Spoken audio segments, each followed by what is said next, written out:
Rachel, just in terms of how we use energy through a strategy process, Ravi, in terms of how you make sure that strategy does actually make some decisions. It's very easy to say that everything is important. But as a wise person once said to me, alternatives exclude. You cannot choose to decide everything all at once.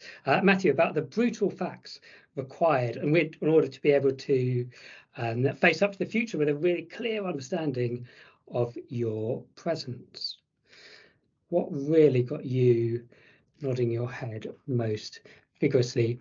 What I'm going to do is I'm actually going to we're going to come on to some practical tips in just a moment, but I'm just going to come back down the line and actually sort of come to Rachel, then Ravi, then Matthew, in terms of what you all give a clear sense of what strategy can really, where strategy really can add value.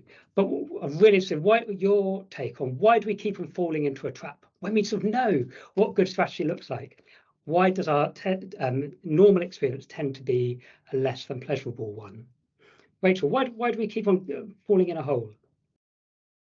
I think we feel as though it's a comfort blanket. I think just having a strategy, it's a box that's ticked for the board.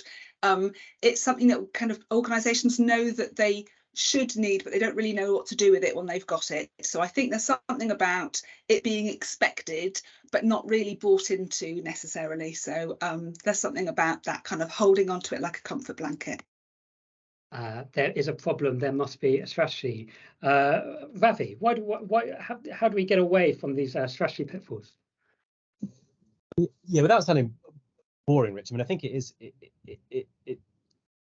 the process that is really important. I think there is a tendency when you start developing a strategy that people think that you can just sit in a darkened room and with a few people and come up with 10 great thoughts and put it on some slides, and that's the strategy. And actually, you need to go through a process to develop a strategy, but actually going through that process actually gets the buy-in in terms of supporting you to actually deliver it. So I think that's one side of it, I would say. So people don't really view it as a process; they just think it is as coming up with a set of really great ideas. Second bit is, I think when we get into it, and one of the problems we always have with prioritization, and I think you already touched on it, we touched on this conversation, is people then feel slightly disappointed if their area isn't a priority, and then you then spend a lot of time saying just because you're not a priority doesn't mean you're not important. And I know we published our clinical strategy in January, and we purposely wanted to make sure that we set out what the clinical priorities are for the organization, and we set three clinical priorities. I mean, they're cancer, cardiovascular disease, and organ failure and transplantation. But we spent a lot of time talking to our other services who weren't in that list to say, you are still important, and managing that. So and the way to obviously avoid doing any of that and having to manage all of that kind of internal politics is not setting out what any priorities are, and just saying everything's really important. Ravi, thank you very much indeed. Matthew, your prescription for a strategy rebrand, I think, is getting support in the chat. Matthew, are you optimistic about strategy being a force for good and where it can help? Yes, I am. But I think we've got to sort of go back, which is what you're encouraging us to do today, to its real purpose. And I think its real purpose is about seeing change and enabling change. And that's why, again, for me, I come back to this thing about being really clear about those brutal facts, but as a way, maybe if I could connect back with what Rachel said, as a way of unleashing energy in a focused way. So yeah, I'll stop there. Matthew, lovely. Thank you very much indeed. We're just going to pop back to some of our questions people were keen to focus on from earlier on. We are strapped for time, so we're not going to go into forensic detail on each of these, but just that one which has come through first in terms of how do you make sure strategy is implemented to have impact. We've talked quite a lot today about the importance of process, the importance of, yes, having a document, but about everything else which goes along with that. But really interested, I'm again going to come through Rachel, then Ravi, then Matthew, that how actually do you best approach strategy implementation if it's going to have most impact? Rachel, I'm going to ban you from saying people. So you can think of other words for people, but you're bad for using people. Rachel, how do you best implement strategy for impact? Okay, I don't know how I'm going to say this without the word people, but bear with me, Rich. So I think it's about finding those people who've got the best interests of the organisation at heart, but who are known to be noisy and fearless about speaking truth to power, and getting those people to play a role in the process. Because if the noisy speaking truth to power people are advocating for your strategy, people sit up and take notice. So I think those are the kind of the opinion formers, and you need to make sure that they're involved in the process, because I think they can be really powerful advocates for change and strategy. Okay, so there's a key point for you about making sure that you've got those people involved in process who you're going to need to rely on as you go through into implementation. Absolutely. I think they're underused because they're noisy. Lovely. Look out for the noise. Rachel, thank you. Ravi, how do you best implement strategy so that I think we talked about strategies gathering dust on a virtual shelf, which is an interesting metaphor. But how do you make sure, in your eyes, that strategies do deliver what they promise? It's a really tricky one, and I think most strategies do just sit on a shelf as a nice document on that you can download from websites and read, and people read before their job interview, and that's about it, really. Again, without sounding kind of boringly process focused and bureaucratic, is I think strategy and planning are two sides of the same coin in the NHS, and they're often very much done separately. So what we are trying to do is make sure our strategy informs our annual planning process. So the priorities that we set out in our strategy are actually picked up in our plan, and then the detail there is in our annual plans. We haven't got it right yet, but we are at least treating them as bedfellows now rather than as two separate things. So I think that then gives you the detail about what you're going to focus on. We are very short-termist in the NHS, so just thinking about what you're trying to achieve in 5 to 10 years' time is never going to happen unless you actually build it into the here and now. Lovely, very thank you. And there's certainly something we see a lot in our work in Kaleidoscope in terms of people getting excited about strategy, but a bit bored by planning. And so how do you do these both sides of the equation, which, exactly as Matthew says, actually leads to change? Matthew, love your views on this implementation question, but also there's the second one coming up here, particularly about how do you make sure that strategy is meaningful, particularly for staff? Yeah, so for me, you have to find a way to do the metrics thing, which I think was Rachel's question. You have to find a way to ground strategy in meaningful KPIs, metrics, outcomes. And that's a challenge, but I think it can be done. So I've always tried to use a balanced scorecard that is a mixture of a variety of lead and lag indicators. And I think the way that we always found it, was helpful in getting people engaged, is to make sure that those are really deeply owned, and staff are really involved in even the design and the selection of those KPIs at a level where they have agency. I don't really think there's another way to do it except to have a really good system of a scorecard of relevant matrices. The other thing that I would say is, though, as part of that, though, I think there is a need for us to reimagine and reframe accountability. The problem is accountability in power structures is co-opted as a means of control. We've got to find a way to reimagine that whole accountability process of going through the metrics as something that is generative, that people love doing, because it's actually me saying, I want to gather some friends around me to help me figure out what's working well, what's not working well, and what I can do better. And I need wisdom for that. So again, accountability, not as a means of power of exercising judgment and control, but as a means of enabling transparency, learning, and growth. Matthew, lovely. Thank you very much indeed. We're not going to do a straw poll comparing which of those paradigms we're closer to in the NHS at the moment, but I think there'll be lots of agreement in terms of how do we rebalance this conversation towards learning and away from pure assessment. What we're going to do, thank you everyone. Again, we're going to come back. We'll be in touch with all of you who've registered with responses on a whole range of the questions following today. But what we just wanted to do as time gets on is actually just hear from you in terms of, from your own experience, in strategy, whether it's the strategy process, the document, the implementation, if you had one practical tip, and it can be as micro as you like, which you found really working in your context, what would you recommend to others? Again, it is a pleasure and a privilege to have I think we're well over 100 people on the call. So if actually we were going to share collective wisdom, if there's one tip which you're going to recommend to others, what would it be? We will go through our panel, but we will reverse the order this time, just to give Rachel time to think. But if there's going to be one particular tip beyond what we've already discussed, what would you recommend? Matthew, do you want to start us off? I still think it's the brutal facts thing, but if I was to go beyond that, I think that for me, the test of a good strategy at the end of the day is really very simple.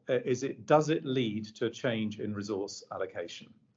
And so if it doesn't, I think you've failed. Okay, Matthew, lovely. Thank you very much. Ravi, one practical tip. What would you recommend to others? Make sure you have specificity in some of the key elements. Of your strategy. So one tip is make sure the vision provides a clear direction on the goal for the organisation. So I think when I look at, for example, the Royal Free, our strapline is world-class expertise and local care. Now it's a lovely strapline, but what exactly we're trying to achieve with that specifically is very challenging. However, we have a medium-term vision to be Europe's best hospital group. That's a bit more specific. It's still probably not granular enough, but at least you can see what the goal is in terms of what we're trying to achieve. Other bit then, just in terms of, I think of strategy as a process. What's really important right at the beginning, alongside setting out a clear vision to give you the direction about what you're trying to achieve, is build your evidence base, build your case for change. I know Rachel talked about it, but and we talked about it through this conversation, and I think it's also come up quite a lot in the chat. But you need to be really clear. What are the big problems that you're trying to deal with and you're trying to resolve through your strategy? Because that will then give you some direction more where to focus on, but what your options are, and therefore what the solutions will be. Ravi, lovely. Thank you very much indeed. Rachel, practical tip, however micro. Okay, I can be super brief. I think I would say spend time really understanding what the organisation is proud of and build from there, because that pride, I think, is the energy source that drives successful strategy. Rachel, lovely. Thank you very much indeed. And thanks so much for everything coming through in the chat. Please do feel free to use the various response reaction emojis. Not underestimating the absolute importance of engaging staff, analysing the problem and plan response as a collective. Chris, lovely. Thank you very much indeed. Avoid mentioning strategy when talking to colleagues.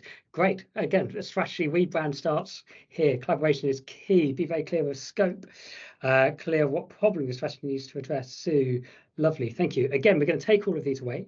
There will be a blog coming to a website near you in due course, actually reflecting on a whole range of these themes. Izzy, particularly like yours, don't chuck and strategy onto a director of XX job title. Needs proper focus and recognition. Other Izzy, then if you're going to put it people and strategy, because obviously that's the solution. We are running short of time. We're going to come just to some closing reflections. We will let you go at 2 o'clock. Before we do, just really interested, so hopefully this has been constructive for you, hopefully constructive in terms of sharing some of what we've learned, what we do at Kaleidoscope, some of what's been going on with Rachel, Ravi and Matthew. If you're going to pick a particular tip, insight or observation which you've heard today, which you'll be passing on to other colleagues, if you pass it on as your own, that's fine. We won't tell. But if there was a tip which you're going to be passing on to colleagues, what would you choose to pass on? This is C1 of the chat. Steve, thanks so much. Starting with brutal facts. Sally, yep, getting service users, patients involved. Absolutely. No, very good organisation. Brighton, which does that. Strategy is good, not losing people in the process. Thank you. Brutal facts. Building on pride. Lovely. Thank you. Generating energy. Ensuring funding following the strategy, and a really nice one. Thank you very much indeed. Tom, no one's going to get excited about something they can't remember. Really nice one. Thank you again for that. Being bold, great stuff. Courageous conversations, lovely. Thank you very much, everyone. We're going to give you one more of these, and then we're just going to come to our panel once more, just for a closing thought, before we all wend on our way. So we've had a very nice, very positive conversation, but this stuff is not done for a reason. This stuff is hard because it's hard. So it's really interesting, actually. Just here as a strategy community, what do you, reflecting on everything we've talked about today, what do you find most challenging to do in your particular context? It is not news that life out there is pretty tough at the moment. It is in all public services.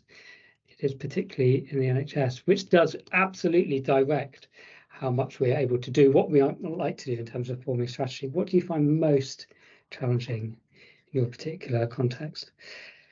Tick box culture, Nicholas, lovely, thank you. Action plan sequencing, prioritising. So yes, we talk quite a lot about how you can have a prioritisation conversation, which ends up with agreeing that everything's a priority. Katie, likewise, thank you. Tom, similar. Julia, implementation, thank you very much indeed. Creating energy, everything to everyone. Claire, lovely. Thank you very much indeed. Pulling people back from their preconceived ideas what the problem is. Steve, great stuff. Thank you very much indeed. A closing reflection from our panel. Rachel, where's your head at? What are you left feeling after 55 minutes of frenetic strategy chat? I mean, it's nice, really nice to be amongst fellow geeks on this stuff, I think. So it's good to have a community where we can come together and talk about this stuff. But I think I would reflect on the fact that it's just felt such a hand-to-mouth existence in the NHS over the last few years because of COVID and everything that's followed it. And if we can get excited about where we're going, I just think that would be in all of our interests. So there is something about having the confidence and the ability to look a little bit further forward that I think would be generally so beneficial to those of us who are involved in providing health and care services. Lovely, thank you very much indeed. Ravi, closing thought. What are you left? What are you left buzzing about as we start to wind down? Well, I think this has been a really great hour, and actually it probably emphasises to me that strategy is really important in the NHS, and there's a lot of people who think it is important in the NHS. I think today's conversation has kind of talked about what good strategy looks like, what bad strategy looks like, but there is also, I suppose I'd also take away from this is there isn't a right or wrong process to this, and it isn't a textbook approach where you go step by step and then ta-da, you come up with a strategy. So there's a lot of kind of learning by doing and actually creating a community where you can share ideas. And I've already had a couple of emails from people who said, oh, you know, the problem you're trying to grapple with is also a problem that we're trying to grapple with. Could we kind of compare notes? So there is something about creating that community, and maybe that's with you, Rich, and Kaleidoscope, to kind of share our experiences, maybe share war stories as well. I think that'd be really useful in terms of, you know, developing good and better strategy in the NHS. Ravi, lovely, thank you. How we develop better strategy together sounds like a topic which requires some sort of strategy. Yes, Matthew, closing reflection before we depart.